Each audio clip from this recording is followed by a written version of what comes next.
There's an old Woody Allen quote that said that 80% of success is showing up. There's another old quote that said that showing up is half the battle.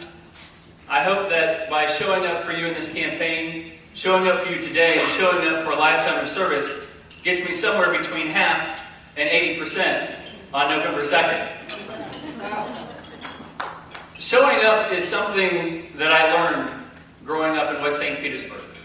Growing up as a member of my 7-member family, I was the 5th of 5 children, and I learned from my family, you don't sit on the sidelines when there's community in need. When there's a tragedy among friends, you show up. It's this thought process that drove our family. My parents were active in the Sertoma Club, active in the church, and active at All Children's Hospital. Every one of my siblings is still active today. Whether it's neighborhood association, churches, schools, no one in my family sits on the sidelines when there's a neighbor in need. I found my call to public service. I was active in local organizations and started to develop my leadership skills there. I volunteered for Representative Lars Hafner's campaign, and I was hooked on politics. I've been active in our community my entire life, whether it's the Salvation Army, All Children's Hospital, the Exchange Club, the USF Alumni Association, or my old personal favorite, Leah's Dream, where we got a good group of people together to raise money to build a handicap-accessible playground at Tyrone Elementary. This connection to my native St. Petersburg and our show-up mentality is what first drove me to run for office in 2000. I was frustrated by Tallahassee and what they were doing to our teachers and students. I dove into our campaign, and even though we were outspent 2-1, and I was running against a sitting elected official, we were victorious. In 2006, I wanted to have a bigger impact, so I ran for the state senate. A time when a lot of people said, what are you doing running for that seat? You could stay in the House in a seat, easy seat. Again, we were outspent. It's been mentioned by millions. And our campaign didn't cost $6 million. Their campaign cost $6 million. And we were victorious. When my community wanted someone to show up to help our schools, I went to Tallahassee and I passed legislation to improve the conditions and pay and benefits for our best and brightest teachers. I wanted to keep the teachers in the classroom and tackle the teacher shortage. My opponent voted against sending help to save 29,000 teaching jobs in Florida and has done very little to help K-12 schools in Washington. When my community wanted someone to show up to look out for seniors, I went to the Capitol and I passed 3 strikes, making sure those who abuse our seniors pay the penalties. When my community cried out for healthcare assistance, I showed up and worked for better availability for nurses, prescription drug coverage, Alzheimer's services, cancer research, and community services like adult daycare, congregate dining, and Meals on Wheels. My opponent voted not to forward the Social Security report asked for by President Bush and voted against closing the donut hole for those on Medicare. When my community said it was time to end discrimination, I went to the Capitol and I filed legislation that was heard on the floor of the Senate for the first time in over 30 years, and I had legislation heard to end discrimination that would have united unwanted children with loving families.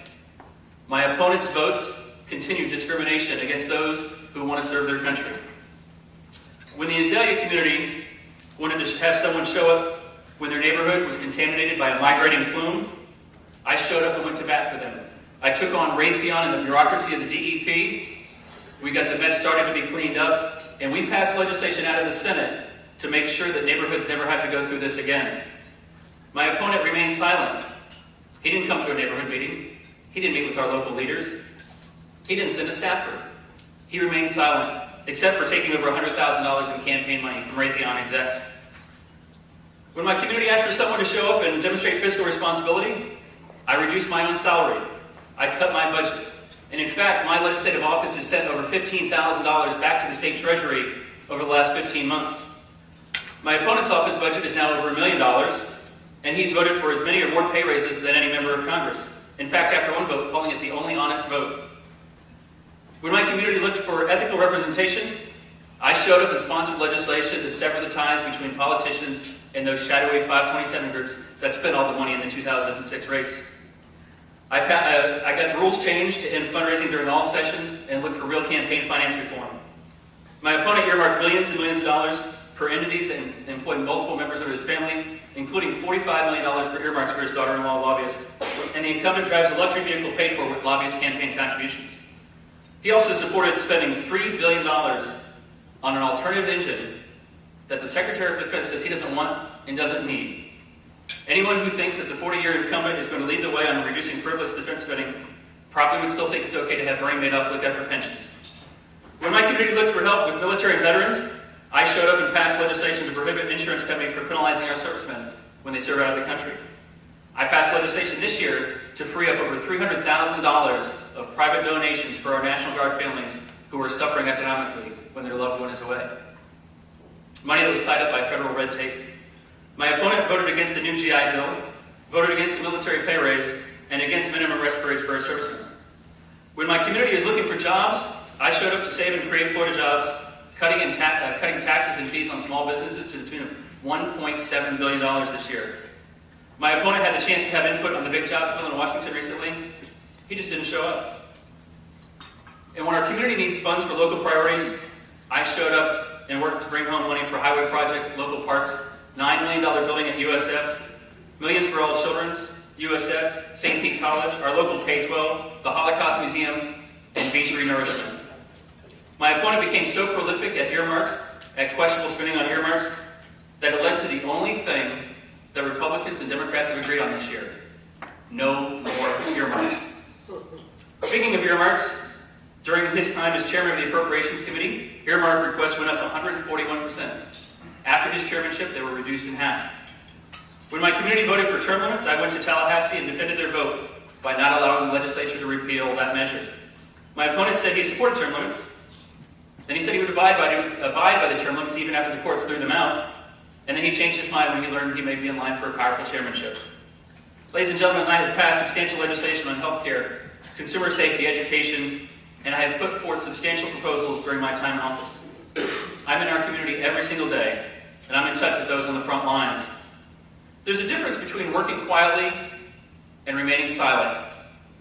We're in difficult times here in our community, and the constituents deserve to have a representative who will not only show up, but show up with fresh ideas and a love of public service. This is not the time for complacency. I believe that 40 years is long enough. I've been very proud to show up for you in our community and our capital, and I have faith in America and our community.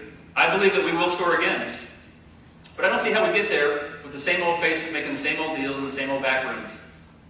I believe that when we get people together, like those in this room, for a common purpose and common goals, we can succeed. Because I believe that when we work together, when we stand together, and when we fight together, come November, we will win together. Thank you for allowing me to be here.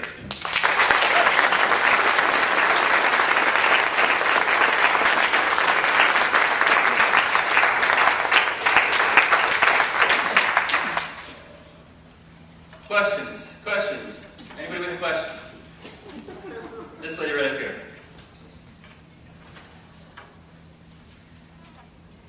Considering, Kathy Wilson, considering the influence that Congressmember Young has accrued all of those 40 years, and we know it's substantial, how do you think as a freshman congressman that you can counter some of that, or you can make your mark?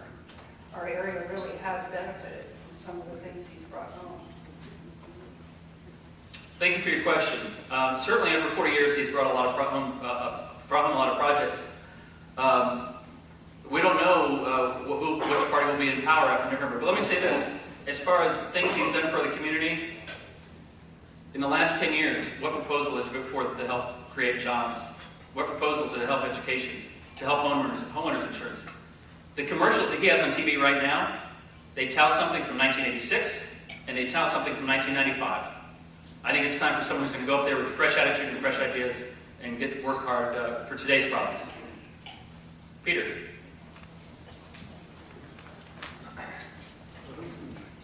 Peter Short. Thank you, Senator. The St. Petersburg Times reported that Congressman Young said that if you had been nicer to him, he would have retired.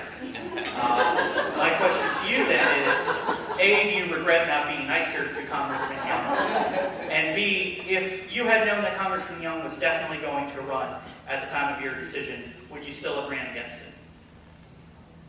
Thank you, Peter. Let me take that reverse order. Yes, I was going to run regardless of whether he said 2 years ago or this week.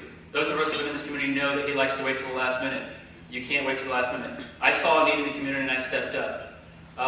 If you you read the other reports on I was going to retire if they were nicer to me, if they hadn't said X or Y. Well, we hadn't said X or Y until 2 months after he said he was running again. So either he's just making stuff up or he has his timeline confused or something else. I believe that candidates should run for office because they see a need and they want to serve. We all see politicians who only run for office. You know, I'm pretty sure I can win that one. It's time to have people who know that public service means public service and involves some risk and some reward, and it's willing to make that sacrifice. I'm willing to make the sacrifice for you and the members of this community. Marla. Marla Short. There's a lot of buildings around here with the naming rights, C.W. Billion, such and such a building. And that was always kind of a rub with me because I thought that was like his job to bring the money home. So my question, when you get elected and you bring the building money home, are we going to be seeing further?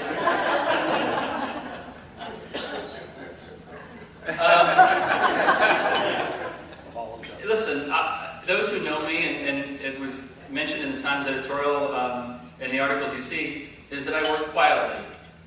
And maybe if I had a few more press conferences and demanded my name on a few more things, my name ID would be a little bit higher. But that's not why I serve. And I see those buildings too. I pass 2 or 3 on my way to work every day. But I'm not in it to have my name on a building. I'm in it to serve the community. I've brought home money for buildings. They don't have my name on it. Yes, ma'am.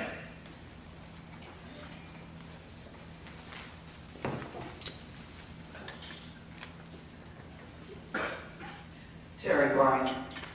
My greatest concern is when I get on the telephone about my bill with American Express or some of these other places, and I get this accent. I do a little joke, and I said, "Oh wow, I like your accent. Where are you from? Indian, whatever else have you." I'm concerned with big business taking jobs out of America, and I'd like to know your stand on making some kind of mandatory, to eliminate this process. I don't know how you do it, but I've read about it being in the works of someone trying to do it. So I'd like to know your stand on bringing jobs back to America. Thank you. And I think we're all frustrated by some of the things that we've seen in Pinellas County when we get a company gets tax credits on Monday, and then by the end of the week you see employees from India coming in to be trained to take their jobs away. I fully support that if you're going to get a tax incentive, if you're going to get a tax rebate or anything like that, that there's a contractual commitment there of keeping jobs in America. I think that it's worthwhile for the government to be involved sometimes to help stimulate the economy. For example, we had, I think, I'm trying to remember the exact number, a couple $100,000 in tax incentives went to a company, and it brought 90 jobs to Pinellas Park at an average salary of $56,000. That's the kind of thing we can get behind it. One of my opponent's earmarks was about $2 million. It was supposed to create jobs in Pinellas County. As of today, it's only created